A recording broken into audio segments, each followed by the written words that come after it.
parágrafos longos, tá? Às vezes eu pego um parágrafo com 20 linhas. Não, pessoal. Escrever um parágrafo vai ficar longo? Coloca ponto, inicia um novo parágrafo, sabe? Coloca pontuação, inicia um novo parágrafo na mesma linha, tá? Ou finalizou a ideia, passa para um outro parágrafo, tá? Isso facilita muito a leitura. Vocês já leram textos que você começa a pegar parágrafos longos e aí quando você vai ver, você já meio que perde a ideia?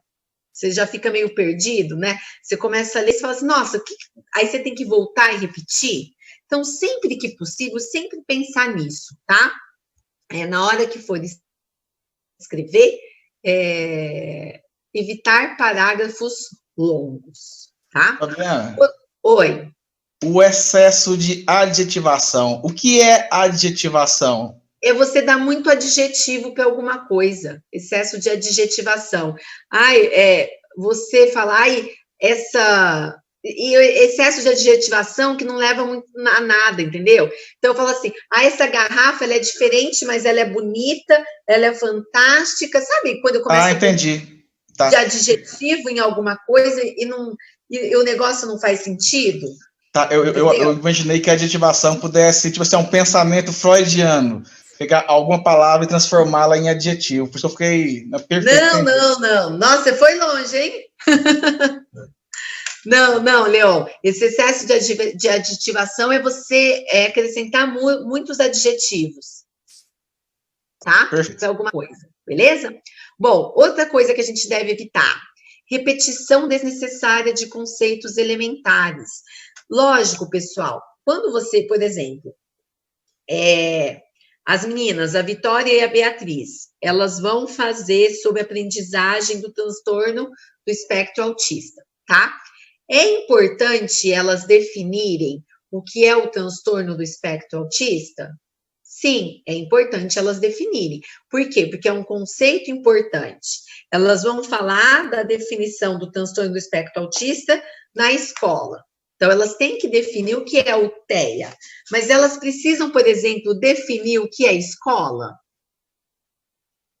Nessa situação delas? Não precisa. Então, assim, às vezes, ocorre repetição e definições de conceitos elementares que não têm a necessidade. E aí fica aqueles textos longos e repetitivos. Então, vocês percebam que tudo que vocês puderem evitar de repetição desnecessária de conceitos, repetição de palavras, de conjunções, de expressões. Então, vamos imaginar que eu estou lendo um texto. Aí eu começo o meu parágrafo com no entanto. Aí, o outro parágrafo, eu coloco no entanto de novo. Tá vendo que fica uma repetição de conjunção?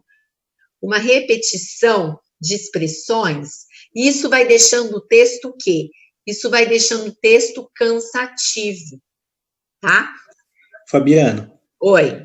Dá uma sensação de um vício de linguagem, né? Isso, com certeza, Breno. Então, tem que se evitar isso, tá? Pensa, novamente, o intuito da minha redação científica é eu deixar, olha só, o intuito da minha redação científica é eu deixar ela o mais claro e objetivo possível, tá? Então, evitar esses vícios. A gente pode até falar, Breno, a gente até pode acrescentar aqui, né? Evitar os vícios de linguagem. Outra coisa, pessoal, rimas nas frases, tá? Então, às vezes você escreve uma frase, então escreve assim, deixa eu pegar aqui, deixa eu pegar um exemplo. Deixa eu pegar aqui, eu estou tentando pegar um exemplo aqui.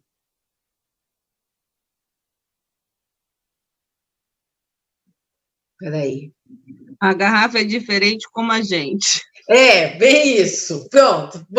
A garrafa é diferente como a gente. Olha só que coisa, que aí entra naquele que o Breno falou, né? Eu estava tentando pensar, Kelly, algum exemplo que eu pudesse colocar a palavra pesquisa científica, mas vamos pegar esses exemplos mesmos. Você lê lá, a garrafa é diferente como a gente. É uma rima. Posso usar rima? Lógico, se for num outro tipo de texto. Usa-se rima se você quer fazer um poema, um outro tipo. Na redação científica, não, tá? Na redação científica, sempre tem que pensar, evitar rima. Uma dica que eu dou, pessoal, que eu acho que ajuda muito, é você faz, toda vez que você escreve alguma coisa, leia isso em voz alta, tá? É uma dica que ajuda bastante.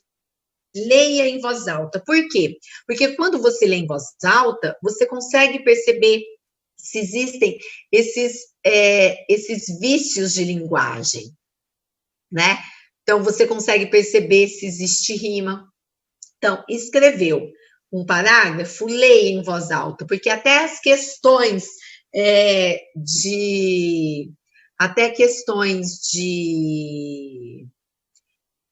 como fala, questões de pontuação, vocês conseguem perceber se precisa de uma vírgula, se não precisa, tá bom?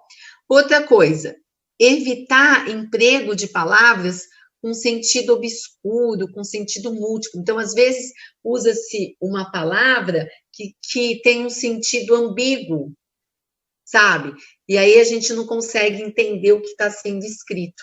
Tá? Então, evitar esse tipo de vocabulário. Sempre prezar por vocabulários mais claros e objetivos, tá? Uso de frases com efeitos, que são chamados clichês. É muito comum pegar uns clichês, né? Como, por exemplo, precisamos nos conscientizar das nossas ações, ou juntos somos mais fortes, sabe? Então, vocês estão lá, tá falando lá das dificuldades, vou pegar aqui o tema da Kelly, que é a questão do tema da Kelly, que são os moradores de rua. Aí ela está lá escrevendo na pesquisa dela, e ela fala, por que os moradores e a gente juntos somos mais fortes para um mundo melhor, sabe? Essas frases clichês, essas frases de efeito, essas frases artificiais. Você pode usar isso, mas não na redação científica. Novamente, em outro tipo, tá? Então, é muito comum, às vezes, a gente pegar textos, né, de TCCs que usam muito desses clichês. Então, evitar essas frasinhas prontas, sabe? Então, evitar esses clichês, essas frases artificiais. E também, olha só, complexidade excessiva da linguagem, tá? Às vezes a gente tenta usar palavras, rebuscar, mas a gente nem mesmo entende o que escreveu. Tem um exemplo, teve um aluno que ele, num TCC que eu corrigi, era da engenharia. Lá nos agradecimentos, né?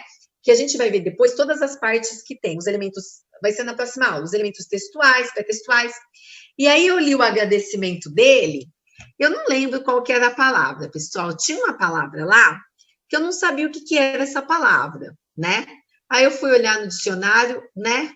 Eu falei, gente, eu tô achando que o aluno copiou isso de algum lugar. Porque eu também estou achando, era uma palavra muito diferente, não estou subjulgando o aluno dele não usar a palavra, mas eram umas frases bem rebuscadas. Aí eu conversei com ele e falei assim, o que você quis dizer isso? Porque eu não tinha entendido o que ele quis dizer a isso. Gente, nem ele sabia o que ele quis dizer com aquela complexidade. Ele falou assim, ai, Fabiana, eu achei bonito, e aí eu coloquei lá, aí eu brinquei com ele e falei assim, então, às vezes a gente tenta, né, usar um vocabulário que às vezes a gente não conhece, não faz sentido, deixa uma linguagem complexa e faz com que a gente não entenda o trabalho. Então, a importância é, quanto mais simples, melhor. Mas ser simples não quer dizer, eu até coloquei, eu quero até ler isso daqui para vocês, que tem a ver com o que eu coloquei aqui, ó. Deve-se ter cuidado, em síntese, né? Deve-se ter cuidado com a clareza, com a concisão, e a concisão deve estar presente em todo o trabalho, evitando-se argumentações abstratas, exagero de orações subordinadas em um só período, que é o que eu chamei aqui de parágrafos longos, ideias repetidas em vários parágrafos, artificialismo, buscando-se, ao contrário, a simplicidade. Então, sempre pensem na hora de escrever, vocês buscarem a simplicidade. Só que, ó, até coloquei aqui, simplicidade não significa simplismo, nem desleixo gramatical. A redação científica deve primar pela propriedade e pela correção gramatical. Opa, que depois eu vou corrigir aqui.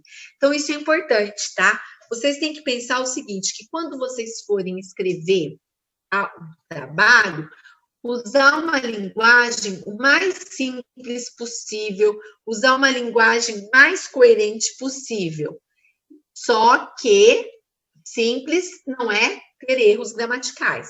Então, a gente tem que usar uma linguagem que é uma linguagem formal, tá? Então, sempre pensar se na hora de estar escrevendo, se está parágrafo longo, se tem rima, se tem repetição, se a pessoa que vai ler vai entender, isso são coisas muito importantes, tá? Bom, agora, o que deve se fazer, tá? O que se deve fazer? Bom, utilizar frases curtas e vocabulário adequado. Ó, nunca escrever na primeira pessoa, tá? Então, eu acho que essa frase aqui caberia mais ali. Mas, assim, sempre, pessoal, escrever na terceira pessoa, tá? Na terceira pessoa, tá? Nunca na primeira. E aí, eu coloquei aqui, para ajudar vocês, que eu acho que é muito importante. O emprego... lembre o seguinte, quando vocês forem escrever um trabalho, vocês têm que ser o mais impessoal possível, tá? Quando eu falo nunca escrever na primeira pessoa, é nunca na primeira pessoa, nem do singular, nem do plural. Nem usar o eu, nem usar o nós, tá? Então, acho que foi no da Natiele e da Sandy, que foi até a hipótese das meninas que eu corrigi. Elas começaram a hipótese assim, acreditamos, né? Acreditamos não é legal usar. Ao invés de eu usar acreditamos, eu posso substituir com uma frase onde eu emprego o pronome impessoal. Eu posso falar assim, acredita-se. Então, prestem atenção, tá? Mesmo na hora, essas diquinhas que eu estou dando, eu acabo usando alguns exemplos, tá, pessoal? Para ajudar vocês. Às vezes, na própria justificativa de vocês. Depois dá uma olhada. Se na justificativa de vocês tiverem colocado nós podemos, tenta substituir. Olha só, o emprego do pronome impessoal, se e de algumas formas verbais que tendem à impessoalidade, contribuem para deixar a redação mais objetiva. Então, olha só, coloquei um exemplo. Em vez de falar assim, nesta pesquisa nós pretendemos, ou nesta pesquisa pretendemos, substitui por nesta pesquisa pretende-se, ou elaborou-se um quadro, ou o levantamento foi obtido. Então, em vez de eu falar assim, houve um levantamento, nós fizemos um levantamento, não, um levantamento foi feito. Ai, pessoal, desculpa. Então, eu coloco assim, um levantamento foi feito. Então, sempre tentar escrever usando a impessoalidade, tá? Então, ao invés de escrever, nós achamos, acha-se, percebe-se, nota-se, observa-se, foi observado, foi feito, e assim por diante. Pessoal, vai cair aqui, aí eu já mando o link para vocês novamente. Tudo bem até aqui? Tá dando para vocês